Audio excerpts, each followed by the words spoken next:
எனக்கு லைட்டாக பசிச்சாலும் சரி, ஹெவியாக பசிச்சாலும் சரி, நான் போட்டு சாப்பிட்றது என்ன அப்படின்னா முட்டை தோசை. இதுக்கு கல் சூடானதும் 2 கப்பு மாவு ஊற்றி நல்லா தோசை மாதிரி இழுத்து விட்டுக்கணும்.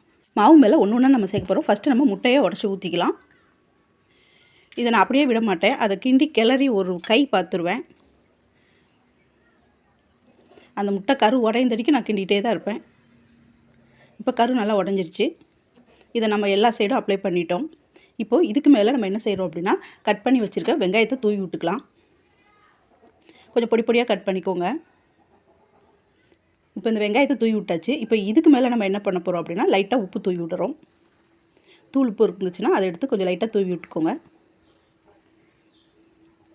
அடுத்தது இது மேலே கொஞ்சமாக பெப்பர் கொஞ்சம் மலைச்சாரல் மாதிரி தூவி விடுங்க.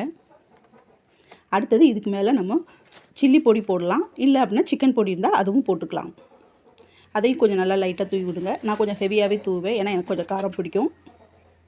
இதை இப்போ நம்ம வெந்ததும் திருப்பி போட்டுக்கலாம். இந்த முட்டை தோசைக்கு தேங்காய் சட்னி, கார சட்னி, சாம்பார் எது வச்சாலும் சூப்பராக இருக்கும், அல்டிமேட்டாக இருக்கும் சாப்பிட்றதுக்கு. நான் இன்றைக்கி சாம்பார் தான் வச்சுருக்கிறேன். ஸோ இன்றைக்கி சைடிஷ் சாம்பார். இந்த வீடியோ பிடிச்சா லைக் பண்ணுங்கள். மேலும் தெரிஞ்சுக்க சப்ஸ்கிரைப் பண்ணுங்கள். தேங்க்யூ ஃபார் வாட்சிங். See you.